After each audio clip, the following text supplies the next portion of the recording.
Test, test. If I could please get everybody's attention. Thank you. We're going to get started here in just a little bit. If everybody can please find a seat, and at this point, please remain seated unless you need to use the bathroom or something.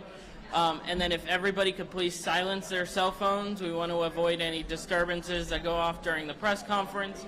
And then towards the end, if the governor does take questions, that part is for the media only, so no standing up and shouting out any questions. We will get started shortly, but please find a seat and remain seated. Thank you.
That was the plan for a year already.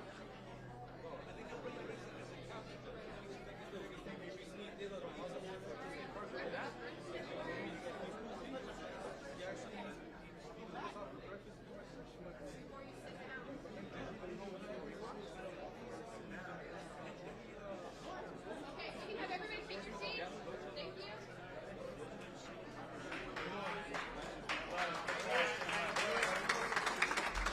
Thanks all. Sit down, please. Sit down. Sit down. Well, what a beautiful day to be back in beautiful Miami Beach.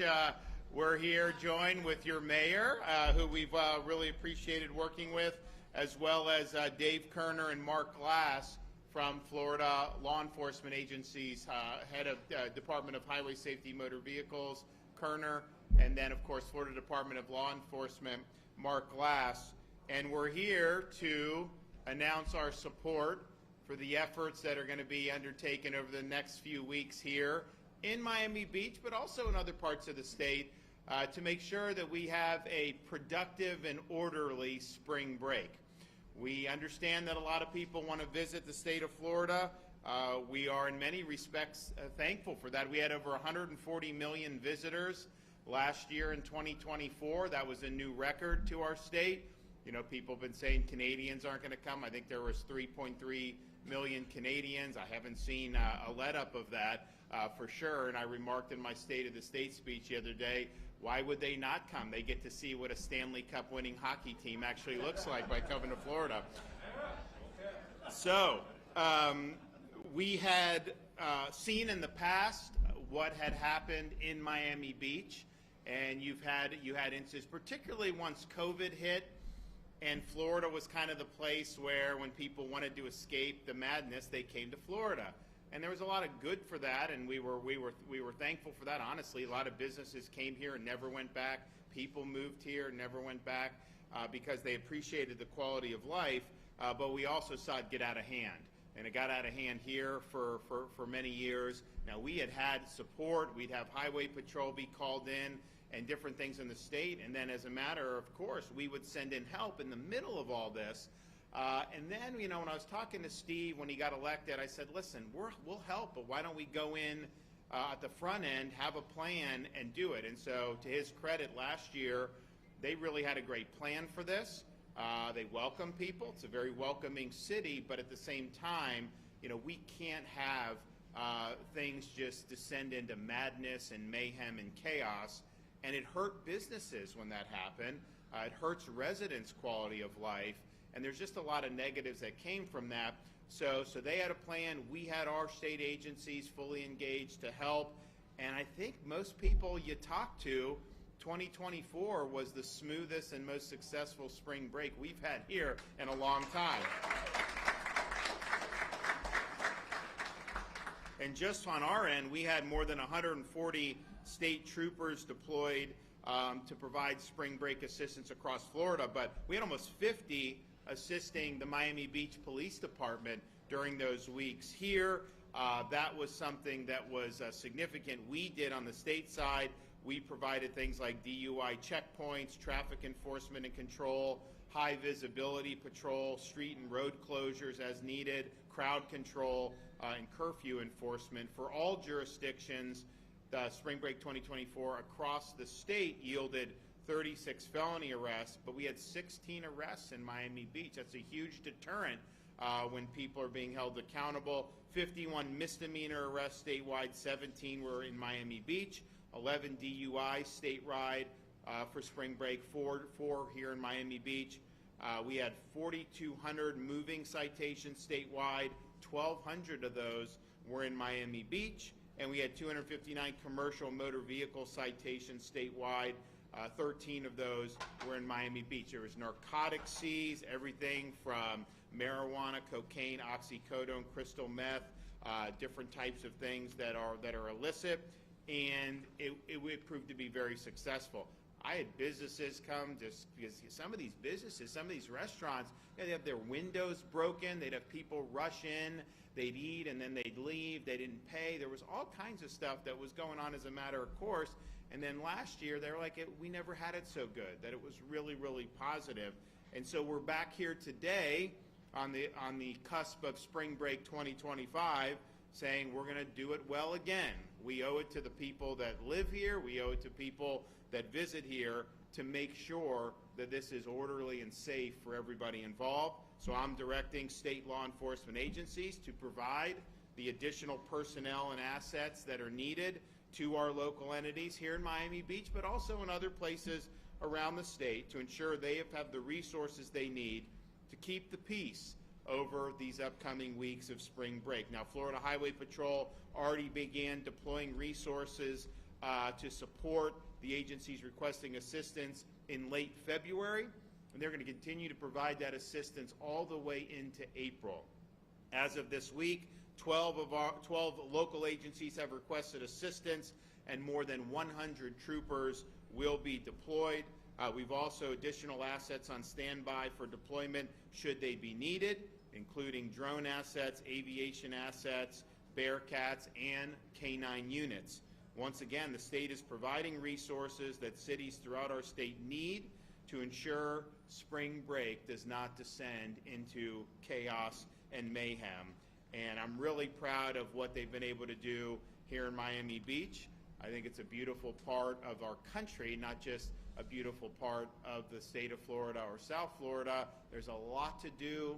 There's a lot of great reasons to want to come here, and we've welcomed that, and we'll continue to welcome that, but it's got to be done in a way that is good for everybody. And I know there were a lot of residents who they couldn't even really operate back in the days when this was spilling out over everywhere. These residents have a right to be able to go about their business and not have not have it be impinged upon by a bunch of chaos. So this is true statewide. We want to be part of the solution. If you're a city somewhere and you need some help, you know, it's interesting. These things, if you follow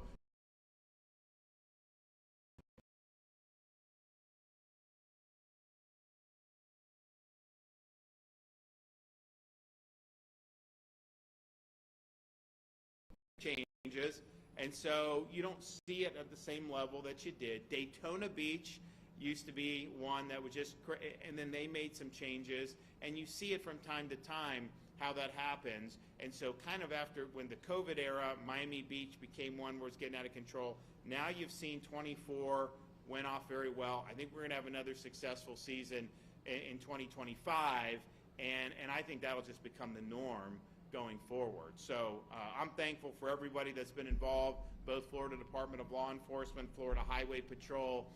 We also have other assets, if need be, that will be on standby and be willing to help. So it's, I can tell you, if you're around in other parts of the country, there aren't many places that are better to be right now in terms of weather and everything right now than here in South Florida. I mean, this is the place to be right now. We're thankful that we have this beautiful area, but we're also mindful of our responsibilities to do it right. So I want to thank the mayor for your hard work. It's been important, and I know you've had a lot of buy-in from the community, and it's an example of successful leadership. So let's do it again this year, and why don't you come up and say some things? Thank you.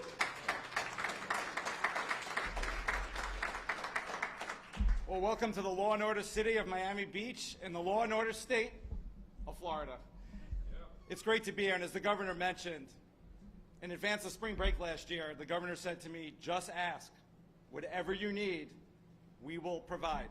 And they came back, was working with Dave Kerner, Mark Glass, the heads of law enforcement in the state of Florida, and they came back and they delivered. And then I asked for more, and they delivered. And it was instrumental in us having the success that we did last year. It was a united front, though. It took so many different partners to make it happen. First, I proposed legislation that was passed with unanimously by our commission.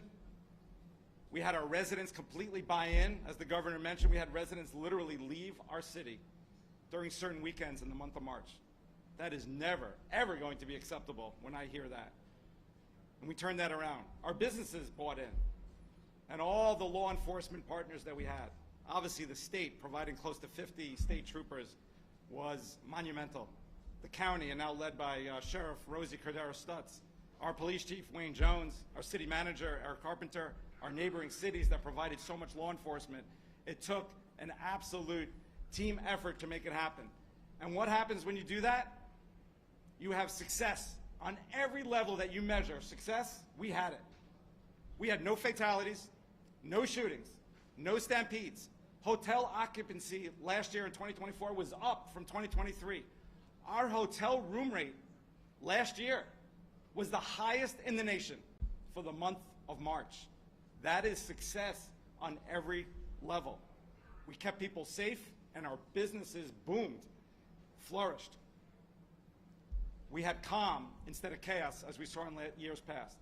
But I always say it's not just the month of March. Law and order is 365 days a year, with police, enforcement, prosecutions, and the judicial system. But we can't do it alone. We need the partnerships, and Governor, I cannot thank you enough for the partnership that we have with the state, because they come through. They came through last year, and they're coming through again this year, and we're going to repeat the same playbook, and we're going to have an amazing month of March, keep people safe, and our businesses are going to flourish. Thank you, and God bless.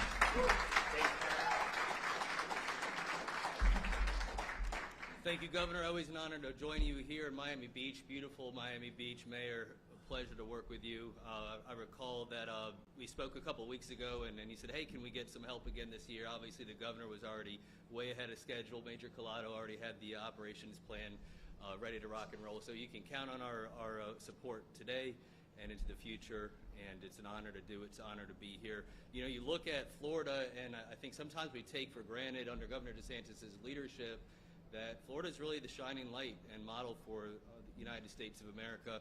We have seen, I think, in law enforcement, and the sheriff knows this as well, you look at some other states where for whatever ideology or reason, you know, they don't want to enforce the law, they don't want to hurt any feelings, and you see this element of criminality creep up, and it starts to get progressively worse, and then before you know it, you have a situation where the criminal element is running the show. They're destroying the economy, they're destroying the quality of life, and certainly under Governor DeSantis and under your leadership here in Miami Beach, that's not going to happen. It has been honestly an honor as an administrator and a leader to play a small part with these incredible troopers and agents and watch this city take back its quality of life and watch this city take back its safety and security and prosperity. To have played a small part in that, Mayor, Governor, is a huge honor for me, but I know that it's also a huge honor for these state troopers. These state troopers deploy all throughout the United States in emergencies, whether it's the southern border or recovery after hurricanes. They also do that here. These troopers are your resources as well. They're state officers, they're state troopers. You help pay their salaries, and they take a lot of pride in providing a level of customer service and protection to your community. I mean, at the end of the day, safety is paramount, but you also deserve to feel safe. You also deserve to be able to walk down the street and have the comfort of your colleagues in law enforcement. Join the Sheriff's Office, join Miami Beach Police Department. Partnerships are the definition and foundation of our ability to enforce the law, and you will find no better partnership than in Miami-Dade County, in this city, with our state law enforcement officers. It's an honor to be here today. I'm excited for the success that you've achieved. I'm excited for the success and fun that you will have here in Miami Beach, and hopefully the Commissioner and I and Governor can be back here in the near future to enjoy it with you. Thank you for having me, Mayor. Sheriff, thank you for being here today, and thank you, Governor. Thank you. Mark?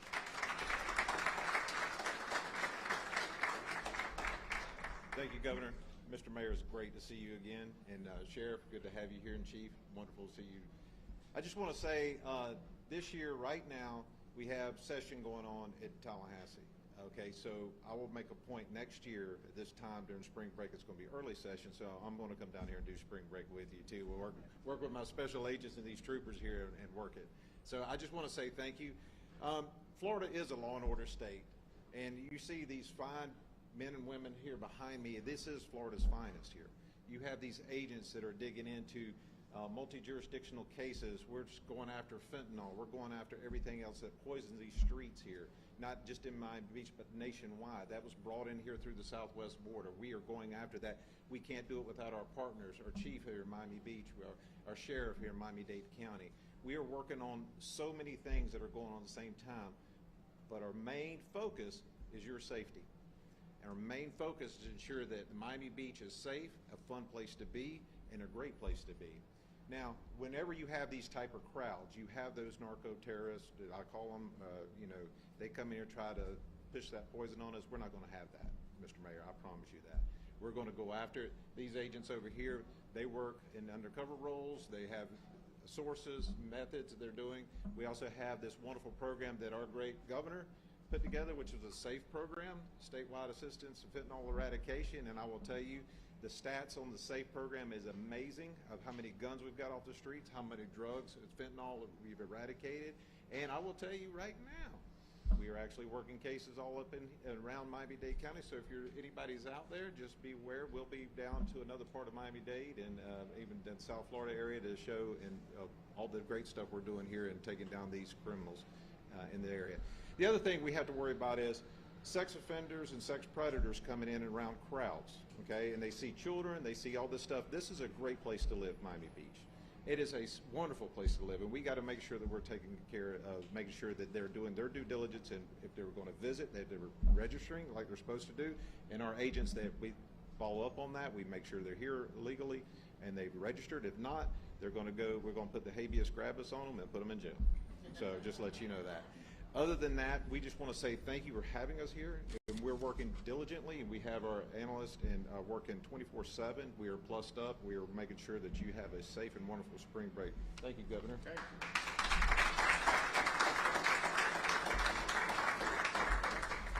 Well, it's good to see everybody on the same page. I guess when you took over, did you restructure, or you just basically took over the existing Miami-Dade Police? I took the police department, but I am restructuring. Okay. So, but I mean, bottom line is you're all in on this, and then you've been. How long have you been the police chief? 2 years now. Okay. So that was your first spring break when we did it last year. Okay, well, yeah, you guys did a good job, so keep it up, and we look forward to doing that. And I'd be remiss if I didn't say, because Commissioner Glass mentioned that we just started the legislative session this year, and for folks down here, you saw a lot of the support that you got from our state law enforcement agencies. I put in a request in the budget for a 25% pay increase for these guys, so contact your...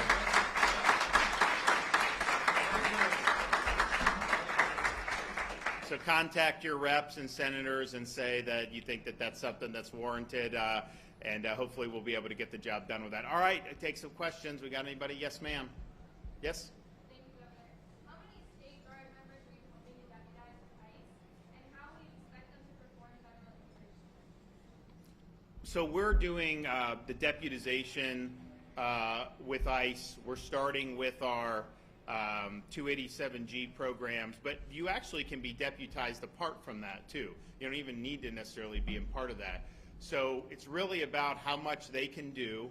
I don't know specifically with State Guard how many we're going to do, but I know Dave has got people that have already gone through. Mark's working on it. So you're going to end up seeing people go through. There's a process, and then all these sheriff's departments, all 67 are signed up. So they're going to have people that are going to go through. So that's going to be a lot, and it's going to be a lot of help. It was interesting. I was in Tampa yesterday, and I was in the like a Wawa, and a fella comes up to me and he's like, "I just want to thank you." And I'm like, "Oh, why?" And he's like, "For the help with the traffic." And I'm like, "What do you mean?" Because we are doing a lot of road projects. I mean, we're doing the one here on the interchange in Miami-Dade.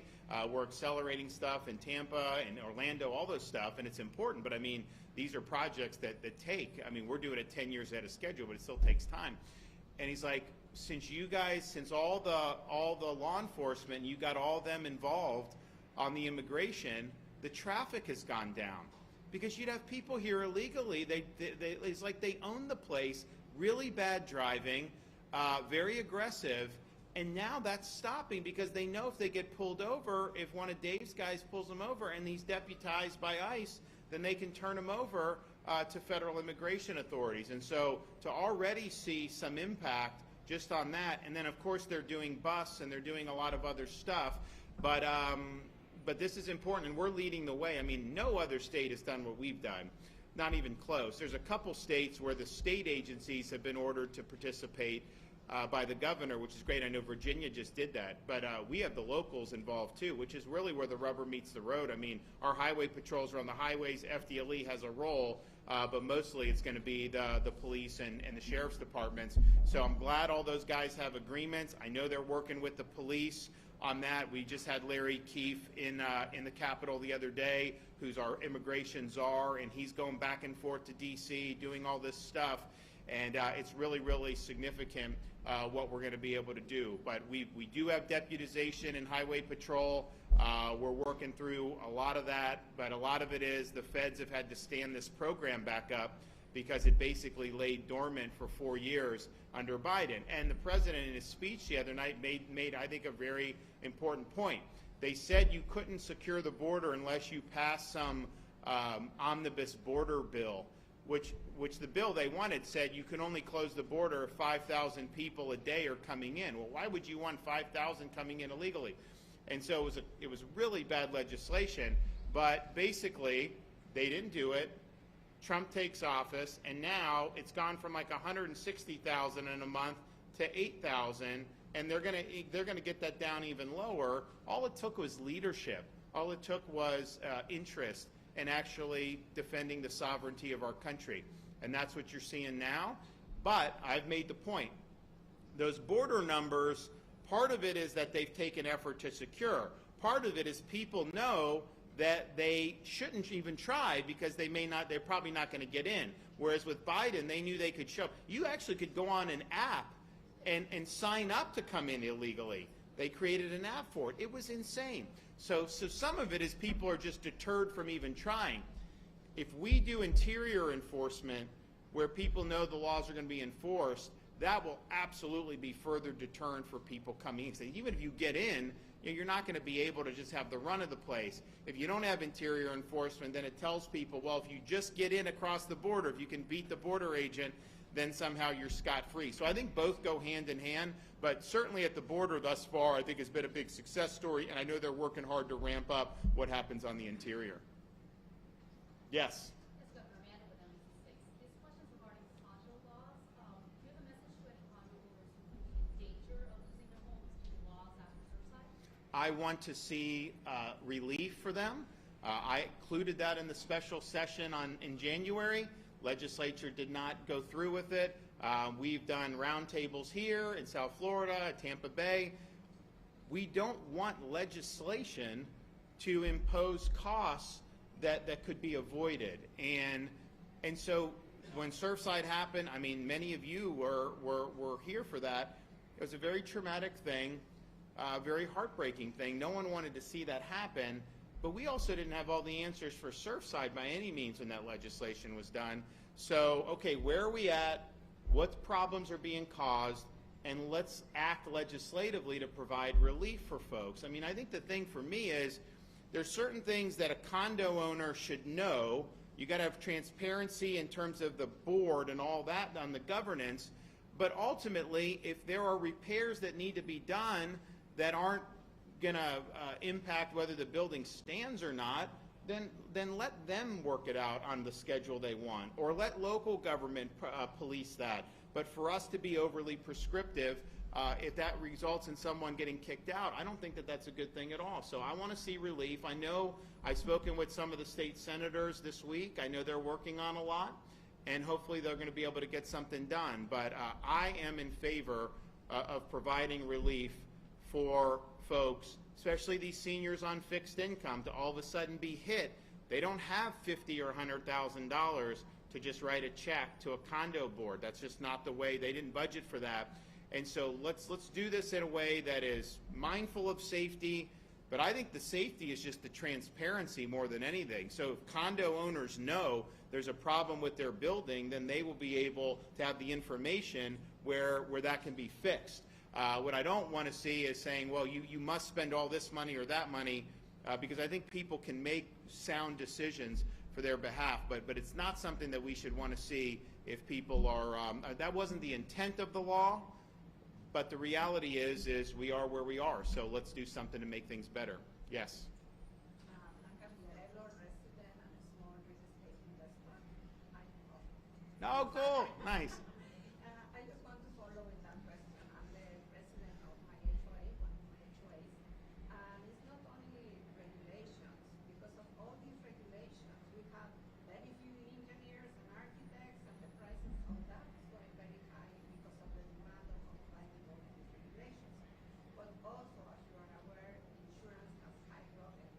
Property taxes have been going up, and for small investors like me, it's very complicated to pay all those assessments. 100%. So, yeah, so a couple things. I mean, one, I know that some people have suggested on condo, if you do condo reform, that any of the condos that got relief would be ineligible for citizens insurance. Now down here that would cause a lot of problems, and so I think they should be able to remain on citizens. It's just this market is slowly but surely, but it's a tough market in Miami-Dade. I did announce, though, Citizens announced for citizens homeowner policies, 73% of those in Dade are actually getting a decrease, on average of 6%. And so that was not something that people thought possible, you know, given everything. But that cost is big, and then the taxes is big. So I've said on property taxes, you know, do you own your property or not, right? And so if you buy land, buy a home, it's one thing, you know, if I go and buy a car, you know, I pay tax when I buy the car.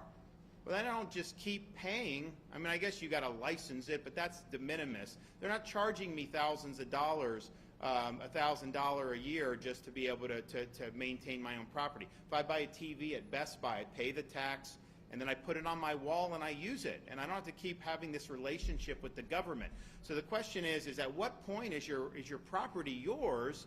And if they're going to keep taxing you, then you're basically just paying rent to the government. And what's happened is especially in South Florida, because the demand to live in Florida has been intense, you have people that are paying huge money to buy homes, and sometimes they demolish and buy new homes, but they're willing to pay because if you're fleeing New York or California, you can afford to pay twice whatever that costs because you save in taxes by not having to pay income taxes. So people have been willing to spend huge amounts of money. Then what they say, though, is that, okay, then you live in the same neighborhood, so they assess your property much higher, and then you've got to pay more tax. You didn't even do anything. You bought it at a different rate, and the tax keeps going up, and the homestead is not adequate to protect you from this, and that's causing huge problems for people. So we are going to do, now we can't at the state legislature and me do the property taxes through normal legislation. It's a local constitutional power, but we can do constitutional reform on the ballot so that people will have protection against this, because it is choking people. It's making it difficult for them to be able to live. And there's people, just think, people here in South Florida, they bought a home in the 1980s, they pay off their mortgage over 30 years, and now they're being told their home's worth $3 million and they got to pony up all this money. It's tough. It's really, really tough. But nationwide, this is not just a Florida thing.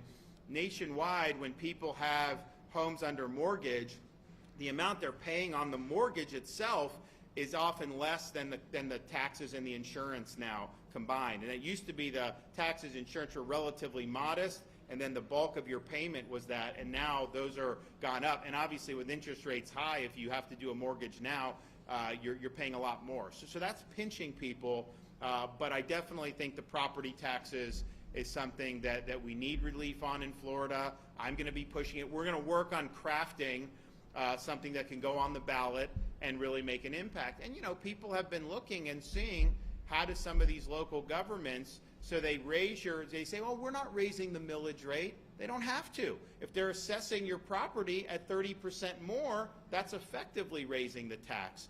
And I don't understand why, if you made a transaction to buy a house at a certain level, you haven't had a realized gain on that house. We don't know how much it costs. And here's the thing, the real estate market goes up and down. You guys remember, I mean, 2000 to 2008, it went up. 2007, it went up in Florida, then it went down. They never lower your assessment. They only raise it. And then they get a lot more revenue, and then their local governments have grown. And I think you've seen that in many of the, particularly the larger counties. So let's stand on the side of taxpayers. I think it's really, really important. And you know, the thing is people like some of these local governments are like, so it's like in the state, like we won't do we wouldn't do any new taxes.